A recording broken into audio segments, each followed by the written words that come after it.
This week's episode of the Cryptonaut podcast is brought to you by Cryptid Crate.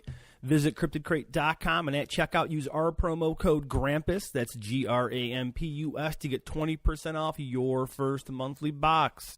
Speaking of Cryptid Crate, in the description of this podcast, there's going to be a link to an unboxing video that the boys and I did.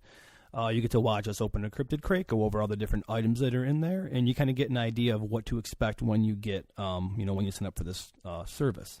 So also, too, I'm not sure if I've mentioned this, but if you do use our promo code, we get a little kickback on the end. So if you're like, hey, I like this podcast, and hey, I kind of want to get a Cryptid Crate, be sure to use our promo code. Our promo code is GRAMPUS, GRAMPUS. Use it at checkout. We get a kickback on the end. You get 20% off your first monthly box, and it's a win-win situation. So before we get started, I want to give a quick disclaimer. In this episode, on the very end, you're going to hear me say, hey, come back for part 2 next week. That Mark is spreading disinformation. That Mark is a liar. That Mark is misinformed. This, who you're hearing right now, is future Mark. I'm here to tell you that part 2 will be released on Thursday. So you're getting this episode, part 1, on a Monday, and then you're going to get part 2 on a Thursday. After we recorded the episode, the boys and I had a little logistical meeting, and we're like, you know what? It's kind of weird to release the part 1 and then wait, have everyone wait like an entire week for part 2. I mean, maybe in the future that might be something that we do, but right now, because we do have so many episodes backlogged and recorded, we figured let's just get through this, get it out, and not make people wait. So, there you have it. That's my long, rambly intro. Without further ado, Chris, cue the creepy music.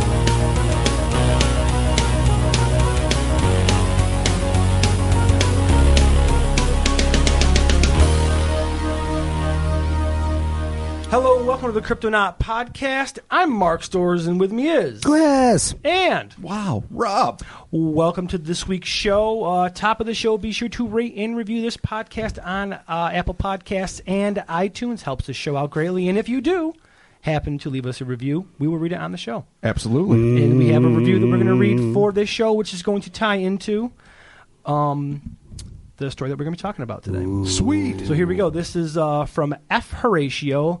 The title is, Does Ollivander Sell Wands to Loveland Frogmen? With a 5-star review. He goes on to say, as an avid podcast listener and lifelong student of anything 14, I'm always in the hunt for new shows to entertain and inform. So when I learned about this one through reading old Mysterious Universe articles by Rob Morphy, our very own Rob Morphy, Thank you. I had to check it out. The problem with the pool of cryptid podcasts is that they suffer from poor production quality, lackluster group dynamics, and worst of all, repetitive topics. Luckily, the Cryptonaut podcast suffers from none of these symptoms. These solid 3-man crew are entertaining and often hilarious, playing off one another very well. Add in a great theme, and you have a solid podcast. What separates this podcast apart from the vast majority is its topics. I love the obscure cryptids that have already made an appearance, including the all-time favorite, the Loveland Frogmen, complete with wands. Yeah, they're awesome. What's even more enjoyable is discovering new topics that have somehow evaded me after 25 years of study. This fact has propelled the Cryptonaut podcast into my top 5 shows to follow and have been suggesting to anyone with similar interests. Keep up the good work, guys. Thank you very much. That was Word up. A really good review. Fuck yeah, you just made my day. Yeah, I seriously read that and was like, damn. Awesome. And what's really cool is he did mention your articles over on Mysterious Universe, which we are going to be covering one of those today. Absolutely. So what we'll do in this podcast is link to the article that we'll be discussing, but also to your other articles in Mysterious Universe, just in case listeners out there don't know that you, for many years, were writing for Mysterious Universe. And I still even intend to do it again in the future. Just, you get distracted by life and other projects. But no, it's a great podcast and website. That has articles from lots and lots of really just gifted paranormal investigators and authors. So I'm proud to be a part of it, and I'm glad people are discovering these articles still. And and this one is taken from one of the articles I wrote for them.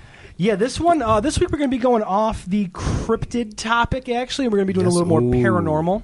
Yeah, we have to start dipping our toes into the paranormal. Don't be mad. Pond. I know. You're reaching for the knob or the button, and you're going to be like, I don't want to do this. Fucking do it. We do plan on. We have been obviously doing more obscure cryptids to kind of get started. That's off a strong point. It helps us get our legs and get our show together. But we are going to be branching out to paranormal, and we're kind of excited because we're branching off to a demonic doll. The best of the worst of the best. Yes. Okay. So this week, in a two-parter, we're going to be covering Annabelle, the true story of a demonic doll. The real true story. Here we go. The deal. The smash hit motion picture The Conjuring, based on a harrowing story of the Perron family's encounter with an evil entity and how they were saved by a controversial demonologists, Ed and Lorraine Warren, has earned tens of millions of dollars and spawned as many nightmares worldwide. It has introduced millions more to the allegedly true story of a demonic doll named Annabelle. Two additional Hollywood hits, Annabelle and Annabelle Creation, featuring the hideously grinning porcelain-faced visage of what some consider to be the most famous haunted doll, have cast a terrifying shadow of a generation moviegoers across the globe, transforming this debatably inanimate and most certainly cursed object into a surprise pop culture phenomenon. Ooh. True. There it is. So we're talking about Annabelle. What the hell? The famous Annabelle. The notorious Annabelle. Conjuring, Annabelle Creation. I haven't seen Annabelle or Annabelle Creation, but I have seen The Conjuring. Annabelle 2 Wrath of Khan. That was the best. Oh, there you go. All right, so there you go. Robert, take it away. We're talking about Annabelle. Boom. All right. Like all cinematic depictions of purportedly factual stories, the filmmakers responsible for The Conjuring and the subsequent films have taken some liberties with the source material. The bizarre case of Annabelle is no exception, as the pigtailed, rosy-cheeked, ghastly apparition from the movies was, in actuality, a run-of-the-mill Raggedy Ann doll. Mm-hmm. Think about that for 1 second. Yeah. What you see in the movie... The creepy-ass... is completely a lie. Terrifying. It is a terrifying lie. But it turns out the truth... It's Raggedy Ann. Is Raggedy Ann. Something I think most of our sisters had at one point in our youth. My daughter has a Raggedy Ann doll. So they she's 4. Do they still make Raggedy Anns? She has some and what was the other version Andy? of it. Yeah, Raggedy Ann and Andy. So we're talking Raggedy Ann trademark here. Oh, yeah. Okay, continue. So this is what it was. Now, for those that might not know about the origins of the Raggedy Ann doll, which is probably most of us, Raggedy Ann is a lovable rag doll with a triangle nose and a mop of red yarn for hair. The character was created by writer and marketing genius Johnny Gruel. Let's savor that for a minute. Dude. Johnny Gruel. Come on. Gruel. When did he play for the Misfits? Yeah, seriously. Oh, my God. I know, like right? The fourth drummer after Danzig left? Like, the only way he was in before they got popular and then formed his own band afterward. Yeah, exactly. He filled in for Dr. Chud when he couldn't play. All right, created by Johnny Gruel when his daughter brought him an old doll, and he drew a face on its, blank face at that point. Gruel would go on to feature the character in a series of children's books he wrote, and this is tough, following the tragic death of his daughter, he would repurpose the character as the symbol for his virulent anti-vaccination campaign. So this goes back. His daughter died, and then he had an anti-vax campaign. Apparently, so she must have died of the that had vaccine. something to do with. But maybe it was old. It could have been tetanus from a rusty old-timey needle. I don't know, because I'm not anti-vaccination. I don't want to jump on that. Neither am I. We can't do that. But let's stop smallpox in its tracks. Everybody. I enjoy science. It keeps my kids safe. Yeah. So she must have died from maybe the side effects of a vaccine. It sure seems that way. Oh, that's sad, man. That's a bummer. Well, or died, or what they. I mean, they accused to be. Oh, okay. Okay. At that point, women were still, being diagnosed with hysteria and spending lifetimes in institutions. Okay. So I'm not super hopped up on early 20th century science. That's what I'm saying. No, me neither. But on September 7th, 1915, he received a U.S. patent for his Raggedy Ann doll, and with it, a toy legend was born. Okay, so that you can get something good to happen out of this tragedy. Yeah, like I say, almost all of us grew up. I had a Raggedy Ann. My sister had a Raggedy Ann. I don't I never remember had an ever Andy. playing with it, but it was just part of the accoutrement Somebody of my had, bedroom. yeah. One of my sisters had a I'll have to see what Raggedy Evelyn Ann. has, but Some sort of damn Ann. some sort of knockoff Raggedy Ann doll. It might actually be like a Oh, no. retro redone one or something. Yeah, I don't know what year. Shaggedy Ann? Yeah, that's that's dirty. That's dirty. Oh, you went there. I wasn't even thinking of that. No, I wasn't even thinking about British I was just shagging. trying to rhyme I was, raggedy. You know what I was actually thinking about? Like shit you find under, on the Spits. carpet under a sofa or something. Shaggedy? Shag. Okay, cool. Shag carpet under a sofa. All It wasn't right. like, we're not. It's not Porkety Ann. Okay. No, but that's completely what you were thinking. It's Let's not- go there. no, That's what let's you were just- thinking. Let's just clean up this Yeah. act. Can we clean up our act for once, guys? Just keep digging a You hole. pictured a sex doll. God, I totally did. I completely did. Anyway, yeah. the particular doll in question, the one which would serve as the inspiration for the disturbing plaything in the Conjuring, Annabelle, and Annabelle creation, was first purchased in an antique shop in 1970 by a woman looking for a unique birthday present for her daughter, Donna. The woman, whose name, very much like the Ark from Raiders, has evidently been lost somewhere in the annals of paranormal research, Oh, boy. must have concluded that the antiquated child-sized rag doll would be the perfect gift for her 28-year-old daughter who was just about to graduate from nursing school. Apparently she was correct in this assumption because Donna, who was not known to be a collector of dolls, happily brought the object into her apartment that she shared with another nursing student by the name of Angie. Once the Raggedy Ann doll was tossed on the bed and promptly forgotten about, everything remained normal for the first few days anyway. And the initial sign that something was amiss with this Oh, no. average, ordinary Raggedy Ann doll, granted an antique, who knows what kind of weird history might have had, the original signs that something was amiss were subtle. From time to time, Donna would notice that the toy seemed to have changed position slightly, but simply attributed it to the jostling of her bed or something equally mundane. As the weeks passed, however, the doll's erratic movements became more troubling, and both Donna and Angie became genuinely alarmed when they returned home to find the rag doll standing upright and leaning against a chair in the dining room. You got to leave. That's bad. You have to. Yeah, if it's standing. No, it doesn't. It's not like, you're oh, going to that get rid of. thing You're going to get move. rid of your security deposit at that moment. Lose it. Who cares? You walk out that door. No, you act grab like, your shit. "Oh, we're going to the supermarket to get dinner and we're coming back home. You never retrieve anything. you leave and you move a state away. Oh, yeah, well, that's true. That's just what you do when this happens. It's standing against a fucking chair. I don't even know what to do. It was leaning against a chair in the dining room as if it had frozen mid-step when it heard the door open. Come on. Yeah, that's bad. That's a bad scene. It was then that Donna and Angie realized that there was something truly bizarre about the doll.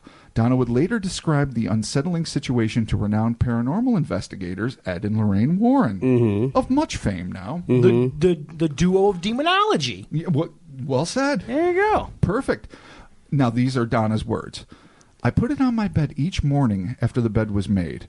The arms would be off to its sides and its legs would be straight out, just like it's sitting there now. She indicated the doll to the Warrens. But when we'd come home at night, the arms and legs would be positioned in different gestures. For instance, its legs would be crossed at the ankles and its arms would be folded in its lap. After a week or so, this made us suspicious. So to test it, I purposefully crossed the arms and legs in the morning to see if it was really moving. And sure enough, every night when we would come back home, the arms and legs would be uncrossed and the thing would be sitting there in any dozens of different postures. Any dozens. Okay, so there's nobody in the home. Nobody's in the home. Like, there's no like It's just landlord the getting two of access them. or anything. Just the two of them. Okay, all right. That's how it is. Supposedly. How long did they do this for until they were like, this is a problem? We will continue. Okay. At times, Donna would leave the doll on the bed only to find that it had mysteriously migrated to the living room and was now sitting on the couch with its arms and legs crossed almost Okay. You know what? indignantly. In the same room, and minute differences, okay. Yeah. Different room. Different room, different position. Within- Like Indignant postures? if you're like Not good. 100% sure nobody's been there, and then it's in a different. We're going to get to Yeah. that in a minute. If Baby Metal just like showed up, like they're here right now, and I can see them in this Yeah. room. If I like walk in and they're like on my bedroom in a weird position, I'm out. Yeah, you're done. You that's when you move out. Absolutely. Yeah. Or I slowly put them in a garbage. I just trap them. Sneak 'em. I sneak up Sneak on 'em them in. and then grab them on the shit and book. Holy water and gasoline. Yeah. And then send them to the curb. No. I know. All right. Let's see how these young women reacted in 1970. In other instances, Donna would leave Annabelle on the couch only to return home and discover that it was now in her bedroom with the door latched shut. Angie shed some more light on this odd increase in the apparent paranormal activity, and again in her own words.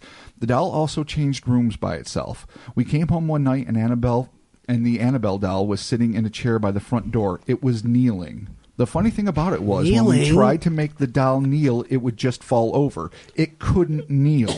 Well, it took a knee. Touchdown. Well, not one knee. I'm assuming. No, it was on both knees. Up. So it's praying. Yeah. Yeah. That's generally when they tried to kneeling. replicate this pose, impossible. Well, no, it's a doll. Because it's a Raggedy Ann doll. It's a rag doll. Yeah. They're not made of they're not posable. They don't make the posable at least as far as I know. But this certainly was not. Okay. So it couldn't kneel. Other times we'd find it sitting on the sofa, although we'd left the apartment in the morning. When we'd left it on the sofa, it'd be in Donna's room with the door closed. That's when shit starts getting even weirder. The girls, becoming more and more perturbed by the strange turn of events, decided to confide in a male friend that the Warrens chronicled only as Lou. So Lou becomes part of the story. We all have a Lou in our lives. He might be a small Lou. He might be tiny Lou. It's a nickname. Big Lou. It's Big Lou. It's Big Lou. It's always Big Lou. No matter how small he is, he's Big Lou. Dad, call Big Lou. We need Big Lou. Things are getting crazy with the doll. It fucking kneeled. It fucking kneeled. Dolls don't kneel. Call Big Lou. This goddamn, it's kneeling, Lou. There's no wires. There's no fucking wires. It can't kneel. I put it in the bedroom. I come home. It's on the sofa. Indignant, Lou. It's dead. Indignant. It's indignant. It's Lou. How do we turn this into a I Godfather know. I don't know why it became that. Oh my God. It's mad. All right. It's angry stare. Indignant. I know. Is awesome. Angry, drawn-on eyeball stare. All right. Lou claimed that he realized something about the doll was evil the moment he laid eyes on it. So Lou knows it. So Lou knows. Because that's why you call Big Lou. Big Lou, he knows because the he deal. can assess the situation and be like, evil, not evil. Yeah, he's not going to come in like some nincompoop and not know an evil doll when he sees Yeah, it. immediately. What were you guys fucking thinking? How long has this been going on for?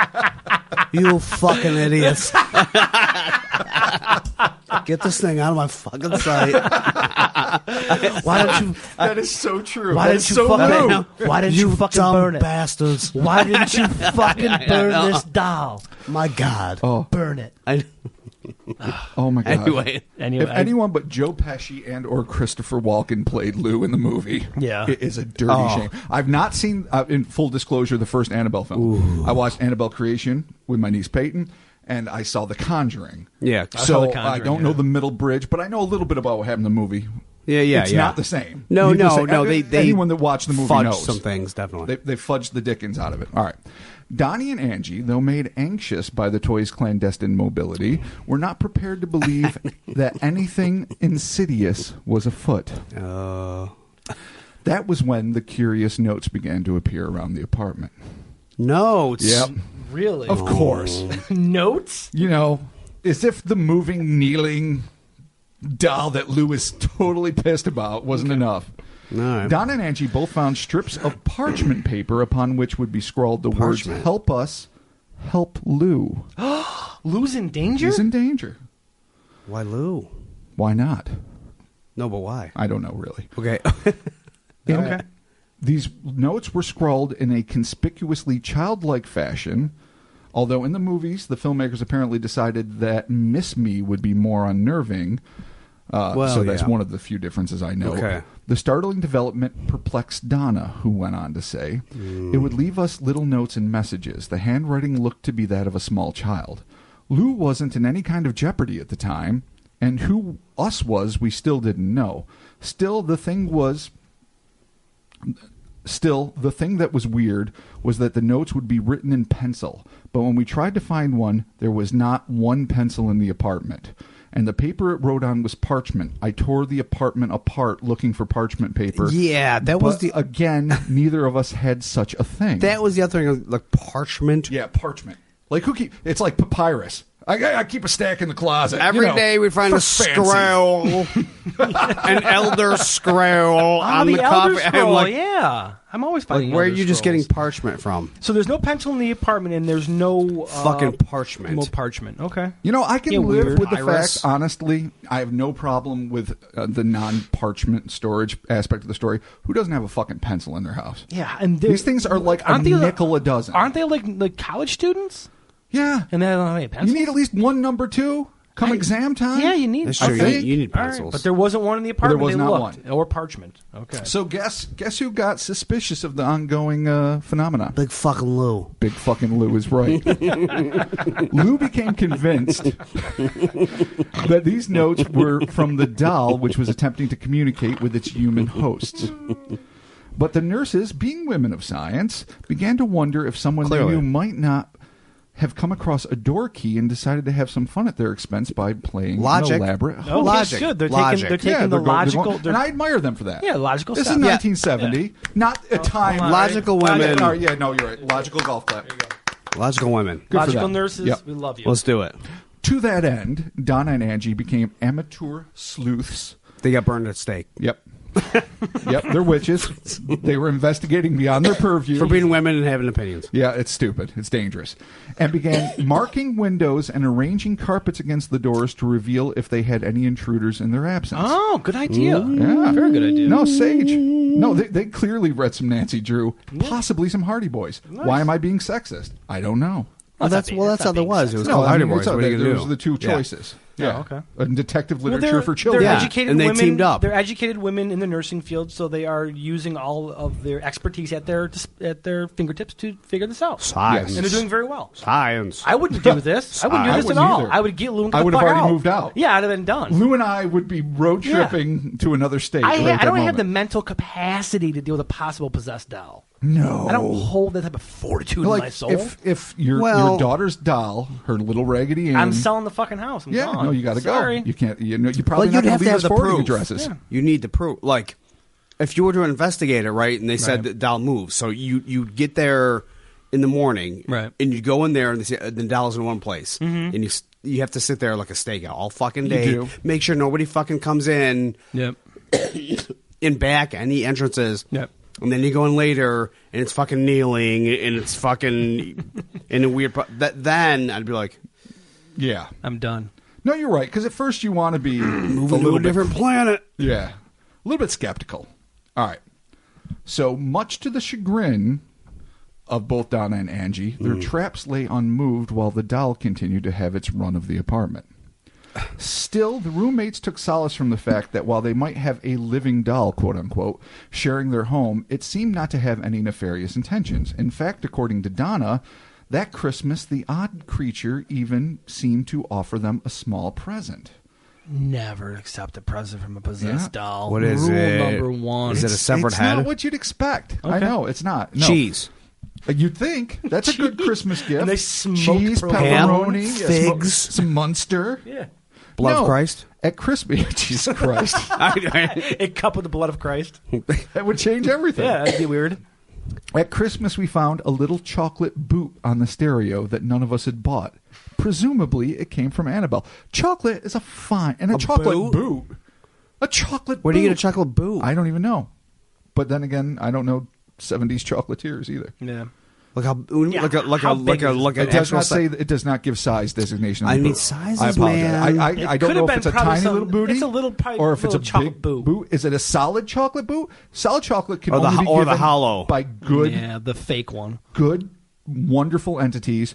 If it's hollow, you knew it was evil. Okay. Because if you're going to get hollow chocolate, and if it's gray, it's Yeah, got but that you know what? dingy old chocolate I'd rather gray. take actual milk chocolate and be hollow than the solid like false chocolate. It's like dusty to the yeah, touch. Yeah, it's I know exactly what you're white, talking about. not- it's We've like all you can gotten taste garbage it. chocolate. Yeah. like full of crackers Okay, and so bullshit. the cracker. So the doll leaves him a possible present. Possibly. Or somebody just left chocolate there. We'll see. Oh, it was a cat. Sadly, yeah, it might have been the cat. Sadly, the state of affairs with the entity living in their home would not remain harmonious for long.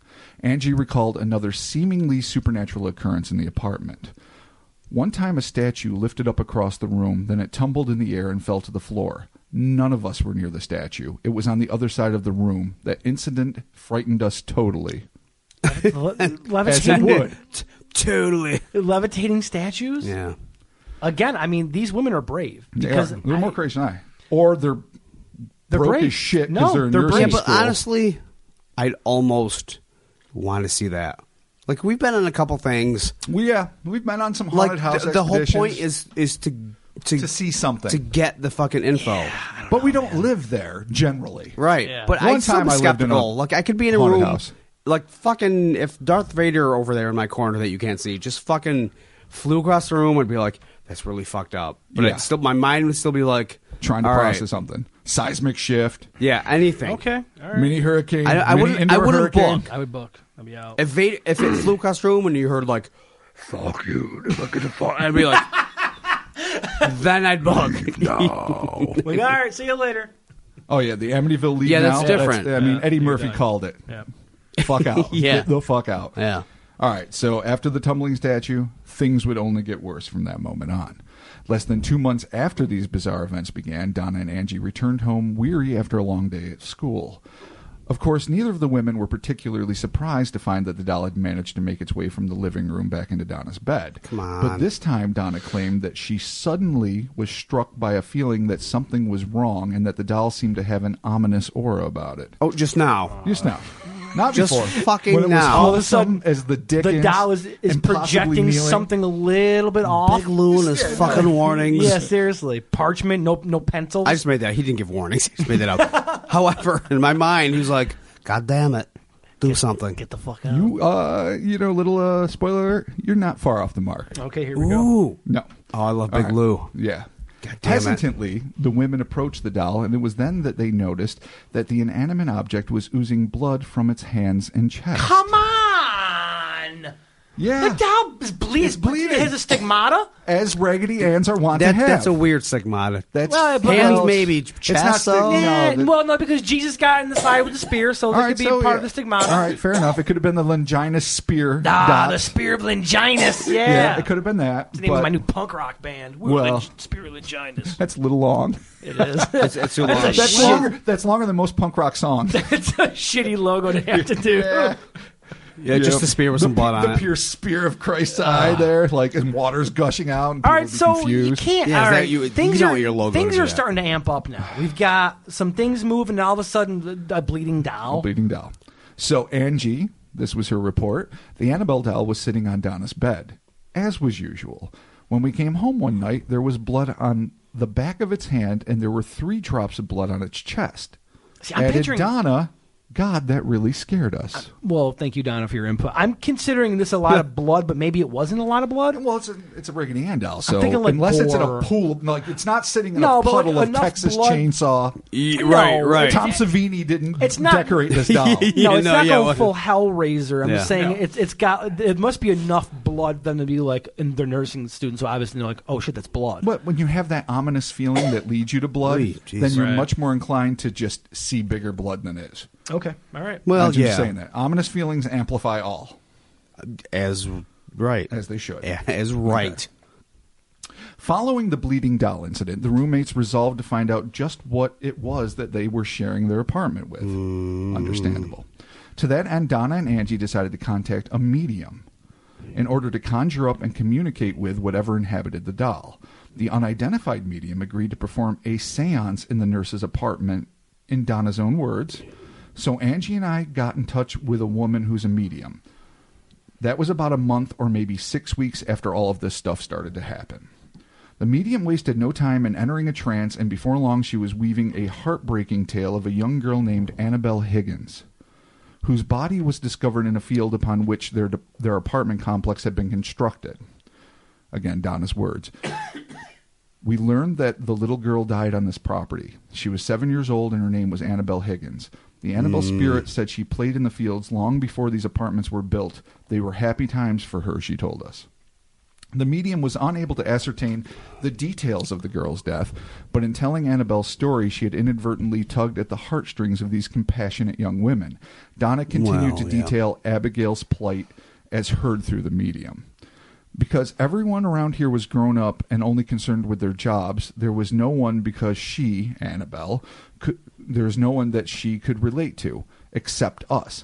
Annabelle felt that we would be able to understand her. That's why she began moving the rag doll. All Annabelle wanted was to be loved, and so she asked if she could stay with us and move into the doll. What could we do? So we said yes. Never invite the ghost into the live doll. In the doll. No, but it's 1970. It was a simpler time. No. They didn't know these things. Amityville hadn't happened yet.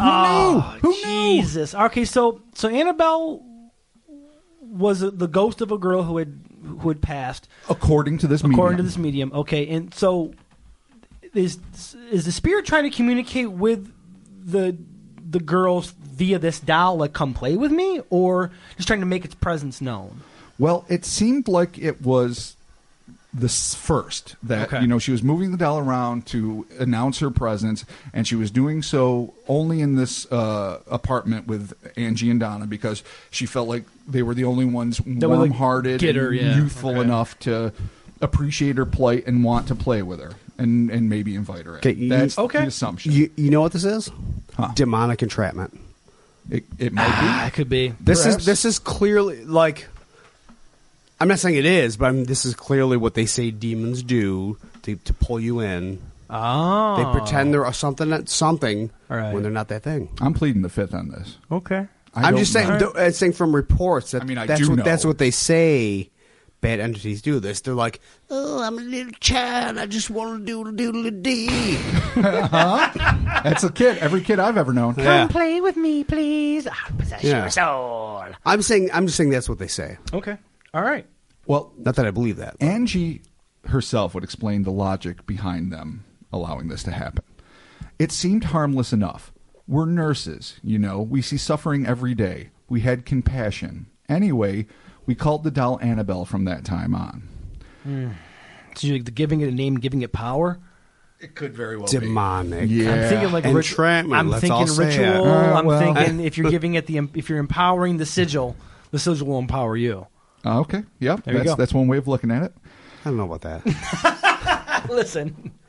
Sigils aside. Trying to bring chaos magic into this, okay? All right. I know. All right. There is no way that these kind women could have imagined at the time just how terrible a mistake inviting this apparently innocent apparition to live inside the rag doll would prove to be.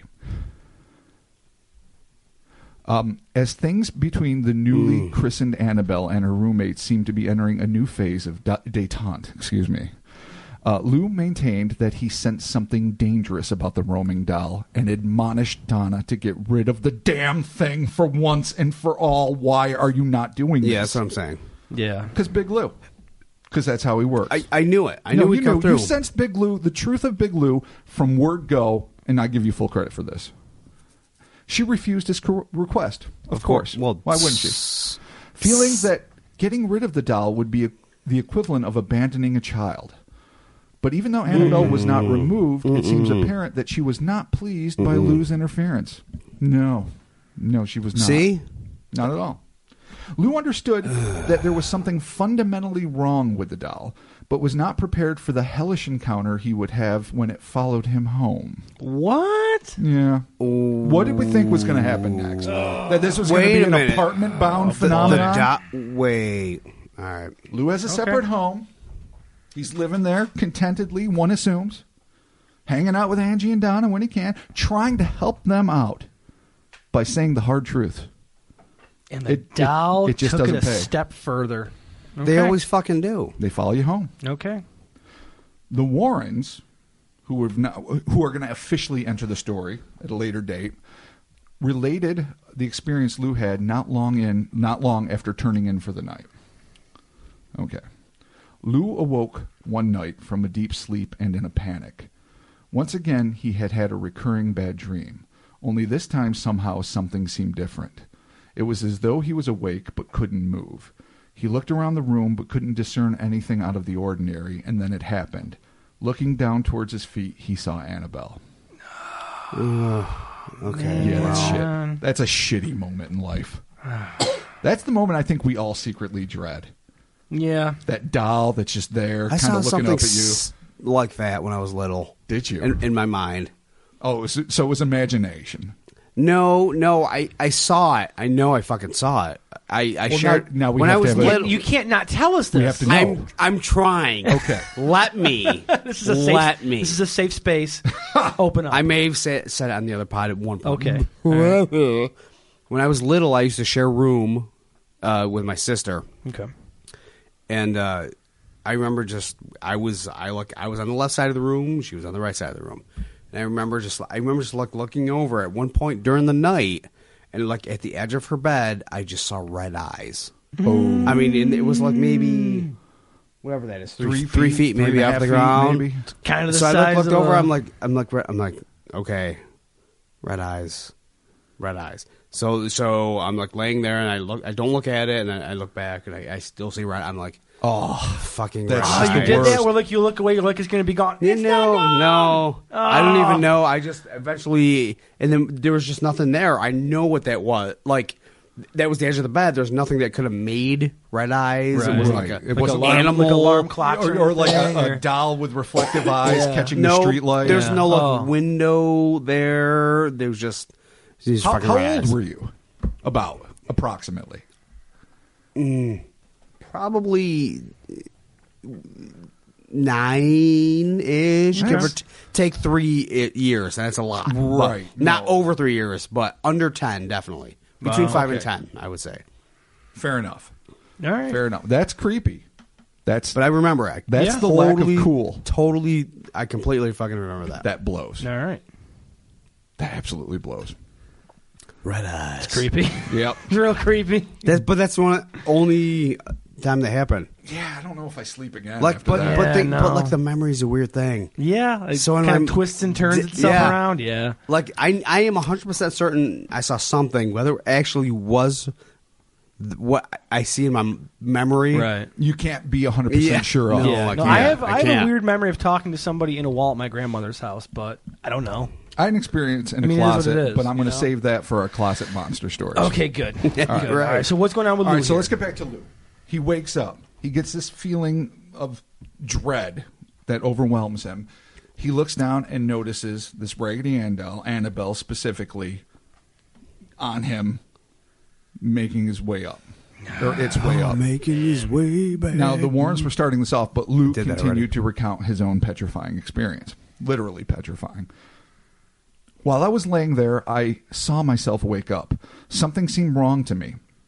I looked around the room, but nothing was out of place. But then, when I looked down toward my feet, I saw the rag doll Annabelle. It was slowly gliding up my body. That's just the worst. Look at the No, it wasn't Undertaker. crawling. Yeah, Like it wasn't walking. There was like again? fog, and it was just like Gliding is the worst way to move. Yeah. No, that sucks. It just is because you just know you can't. Things don't. Yeah. And when they do, they're wrong. yeah, when you can't see Fundamentally wrong. feet walking, and it's just like a thing. Yeah. No. Like move it. You know what I mean? No. Like, When things are clearly immobile but still inexorably right, and they're moving towards it's like you a weird thing. Yeah, inexorably. yeah. It is fucking terrifying. It is terrifying. So, all right, let's get back. I'm going to start from the beginning. While I was laying there, I saw myself wake up. Something seemed wrong to me. I looked around the room, but nothing was out of place. But then when I looked down toward my feet, I saw the rag doll Annabelle. It was slowly gliding up my body. Nope. It moved over my chest and stopped. Then it put its arms out. One arm touched one side of my neck. The other touched the other side like it was making an electrical connection, which is an interesting thing. But it's a rag doll. So it's not like you fucking would think it can have strength. Like when it's That's trying an to touch odd two thing to sides. say. Yeah, it is. It is. Yeah. But that's who knows. But maybe Lou was an electrical engineer. Maybe that's how his mind worked. All right, Lou, get your shit together. Let's go. Then I saw myself being strangled. I might as well have been pushing on a wall because it wouldn't move. It was literally strangling me to death. A doll. A doll. A rag doll. All right. I couldn't help myself no matter how hard I tried.